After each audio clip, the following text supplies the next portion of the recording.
भी विद्यार्थियों को हमारा नमस्कार। जैसा कि सभी को पता है, मैं विगत वर्षों में आपको विद्या ज्ञान प्रवेश परीक्षा क्लास 6 और 7 के लिए तथा जवाहर नवोदय विद्यालय प्रवेश परीक्षा की तैयारी कराता आया हूं।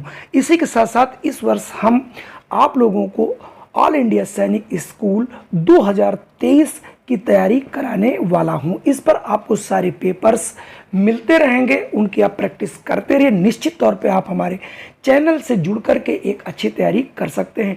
तो बिना टाइम गंवाए हम क्लास 6 के लिए आज शुरू करते हैं सैनिक स्कूल की तैयारी का। ये हमारा जीएस का दूसरा वीडियो है, तो आइए फटाफट शुरू कर लेते हैं। सबसे पहला प्रश्न आपके सामने कि भारत में सर्वाधिक जनसंख्या वाला राज्य कौन सा है, यानी the most populated state in India, Kerala, Uttar Pradesh, Bihar या फिर इनमें से कोई नहीं।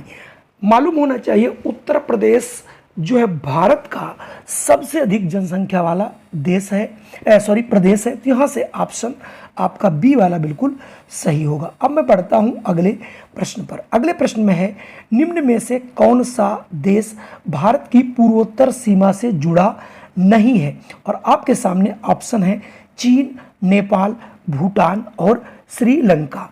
आपने अगर इसका नक्शा देखा, ये देखिए सामने आपके मैप दिया जा रहा है, तो आपको सभी को पता है चीन है, भूटान, नेपाल, ये सब पूर्वोत्तर के राज्य हैं। श्रीलंका बिल्कुल दक्षिण में है, नीचे लगा हुआ है, तो इसलिए ये पूर्वोत्तर का राज्य नहीं हो सकता। श्रीलंका जो है सीमा से नहीं जुड़ा हो सकता, ये दक्षिणी सीमा से जुड़ा, तो यहाँ से ऑप्शन डी सही होगा। अगला प्रश्न बहुत सरल है।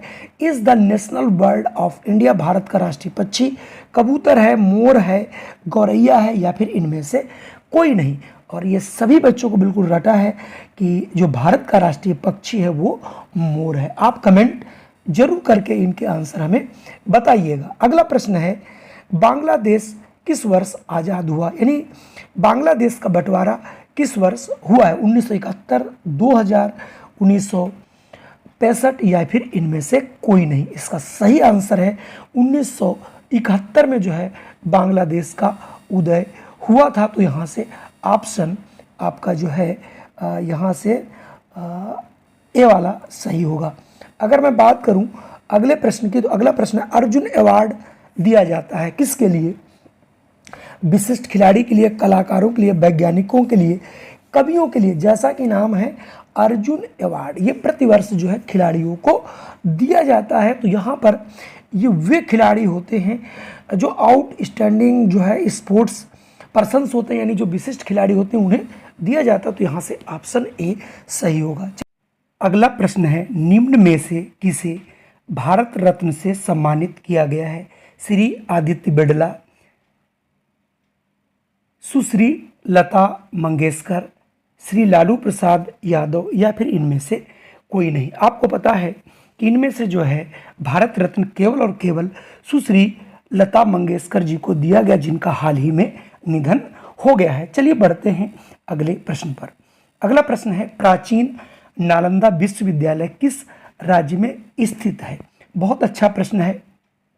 उत्तर प्रदेश, मध्य प्रदेश, हिमाचल प्रदेश और बिहार। तो आपको यहाँ से बताना है कौन सा वो प्रदेश है जिसमें नालंदा विश्वविद्यालय है। तो ये है आपका बिहार में। यहाँ से आपको याद कर लेना है और इन सब चीज़ों की जानकारी ढंग से आपको पढ़ लेना है।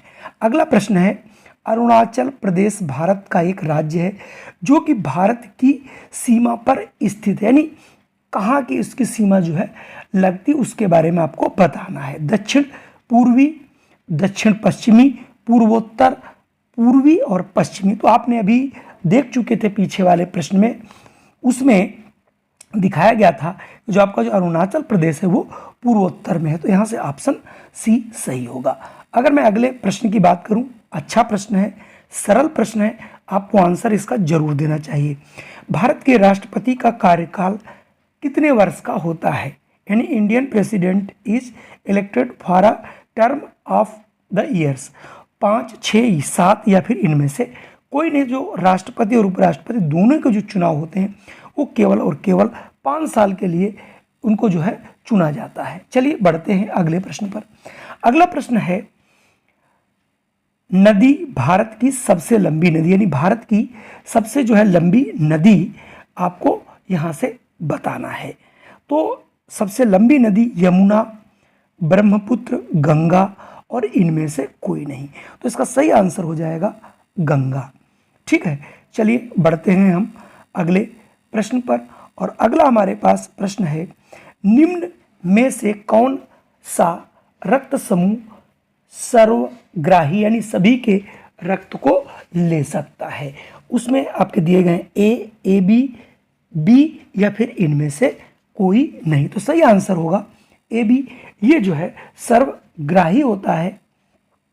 अगर हम अगले प्रश्न की बात करें, पौधों में पाए जाने वाले हरित कण जिनकी सहायता से पौधे भोजन बनाते हैं उसे कहते क्या, यानी उसका नाम क्या है? क्लोरोफिल। तो उसका नाम होता है क्लोरोफिल। और ये जो भी दिए गए हैं वो ऑप्शन सही नहीं है। चलिए बढ़ते हैं अगले प्रश्न पर। अगला प्रश्न है, शुद्ध सोना कितने कैरेट का होता है? 18, 21, 23, 24। सभी बच्चे इस प्रश्न का आंसर जानते हैं। जो प्योर गोल्ड होता है उसको सदैव 24 कैरेट का जो सोना है वही शुद्ध माना जाता है। अगले प्रश्न की बात करता हूँ, निम्न में से कौन सा पदार्थ विद्युत का कुचालक, यानी किससे विद्युत धारा नहीं बह सकती, प्रवाहित नहीं हो सकती? प्लेटिनम। ये आपकी धातु है, इससे तो होता ही है। स्टील, इससे तो होगी। हाँ, ये जो प्लास्टिक है इससे होके कभी भी आप जो है विद्युत धारा प्रवाहित नहीं कर सकते। तो ऑप्शन यहाँ से सी होगा। अब देखिए अगला प्रश्न हमारा है, सोडियम है यौगिक है, मिश्रण है, गैस है या फिर तत्व है? मैं आपको बता दूं, अगर ये प्रश्न नहीं आता आपको, तो ये एक आपका तत्व है जिसका सिंबल Na होता है और इसे सदैव कैरोसिन ऑयल में रखा जाता है। कभी कभी इस पर प्रश्न जरूर आता है, तो इसे आप लोग याद रखना है। इसे जो है कैरोसिन ऑयल में ही रखा जाता है। अगर आप बाहर रखेंगे तो इसमें जो है ये ऑक्सीजन से क्रिया करके तुरंत इसमें आग लग जाती है या फिर पानी पड़ने पर ये विस्फोट हो जाता है। अगला प्रश्न, हवा होती है, तो हवा के बारे में आपको बताना कि हवा क्या है? भार सहित है, निर्वात में होता है, निर्वात तो हो ही नहीं सकता, भार रहित हो ही नहीं सकता, इनमें से कोई नहीं। ये भार सहित यानी इसमें भार होता है। तो ऑप्शन ए वाला सही होगा। सोडियम का रासायनिक चिन्ह क्या है? इसके पहले मैं बता चुका था, अब देखिए दूसरा आ गया है। तो सोडियम का रासायनिक जो चिन्ह है वो Na है। बात करता हूँ मैं अगले प्रश्न की। तो अगला प्रश्न है, रुधिर में पाई जाने वाली लाल रक्त कणिकाओं में उपस्थित पिगमेंट कहलाता है? यानी कौन सा पिगमेंट है जो लाल रक्त कणिकाओं में होता है? तो चूंकि जो लाल रंग है वो होमोग्लोबिन के ही कारण होता है और इसमें लौह तत्व पाया जाता है। ठीक है, तो यहाँ से आपका ऑप्शन सी वाला सही होगा। अगर हम अगले प्रश्न की बात करें, तो कैल्शियम हाइड्रोक्साइड का रासायनिक सूत्र क्या है? तो आपको कैल्शियम का बताना है। तो ये होता है CaOH होल ट्वाइस, यानी ऑप्शन ए वाला ही सही है। ये कैल्शियम हाइड्रोक्साइड का रासायनिक सूत्र है। आप लोग अच्छा ढंग से पढ़ेंगे तभी आप इस परीक्षा को निकाल पाएंगे। इसके GS मैं आपको A to Z कराऊंगा, इसलिए आप मेरे साथ बने रहिए। अगला मैं प्रश्न की बात करता हूँ, तंबाकू का मुख्य घटक, उसमें क्या होता है? अफीम, निकोटीन, एस्पिरिन, इनमें से कोई नहीं। तो इसका भी बिल्कुल सही आंसर है। जो तंबाकू होता है इसके अंदर निकोटीन पाया जाता है। अगर मैं अगले प्रश्न की बात करूं, अच्छा प्रश्न, हीरा और ग्रेफाइट होते हैं अपर रूप, समाकृतिक, आइसोमर, आइसोबार्स। तो ये जो दोनों होते हैं ये अपर रूप हैं इसके कार्बन के। तो ये आपका हीरा और ग्रेफाइट दोनों ही कार्बन के अपर रूप हैं और यहाँ से हमारा ऑप्शन ए वाला सही होगा। चलिए बढ़ते हैं अगले प्रश्न पर। निम्न में से कौन सी धातु पेंसिल बनाने का उपयोग किया जाता है? स्वर्ण, ग्रेफाइट, रजत या फिर इनमें से कोई नहीं। तो जो पेंसिल का जो लेड जो जिससे हम लोग लिखते हैं ये ग्रेफाइट का बना होता है। चलिए बढ़ते हैं अगले प्रश्न पर।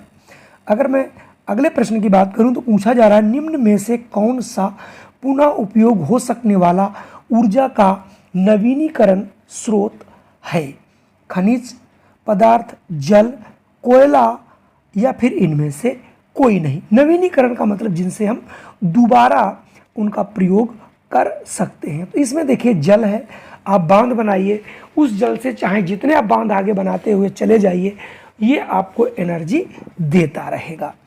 चलिए अगले प्रश्न की मैं बात करता हूँ, सूर्य ग्रहण कब होता है? तो सूर्य ग्रहण होने के लिए आप सभी को मालूम होना चाहिए कि पृथ्वी और सूर्य के बीच चंद्रमा के सूर्य तथा पृथ्वी के मध्य आना, यानी जो सूर्य और जो हमारी पृथ्वी है, जब यहाँ चंद्रमा मध्य में आ जाता है तो उस समय होता है सूर्य ग्रहण। तो यहाँ से ऑप्शन बी वाला सही होगा। अगर मैं अगले प्रश्न की बात करूं, अच्छा प्रश्न है, सबसे छोटी कोशिका कौन सी है? तो सबसे छोटी जो कोशिका है वो हमारी होती है माइकोप्लाज्मा। तो माइकोप्लाज्मा ऑप्शन ए ही सही है, बाकी इसमें से कोई ऑप्शन सही नहीं है। जब भी हम जीके की बात करते हैं तो इसमें साइंस के प्रश्न और आपकी जिसको हम लोग सामाजिक विज्ञान कहते हैं या जिसे हम लोग जीके बोलते हैं, ये सारे प्रश्न आपके 25 प्रश्न आते हैं। तो आप अगर अच्छी तैयारी करना चाहते हैं, इसके लिए मैंने एक व्हाट्सएप ग्रुप भी बनाया है। उस व्हाट्सएप ग्रुप से जुड़ने के लिए आप सैनिक स्कूल SC लिख करके 2023 लिख दीजिए, हम आपको अपने व्हाट्सएप ग्रुप से जोड़ लेंगे। हमारा व्हाट्सएप ग्रुप का नंबर है 7651848251। आज से ही आप इस नंबर को हमारे व्हाट्सएप पे लिख करके भेजें और हम आपको जोड़ लेंगे, जिससे आपको प्रतिदिन वीडियो मिलती रहेगी। जय हिंद, वंदे मातरम। फिर मिलता हूँ एक नई वीडियो के साथ।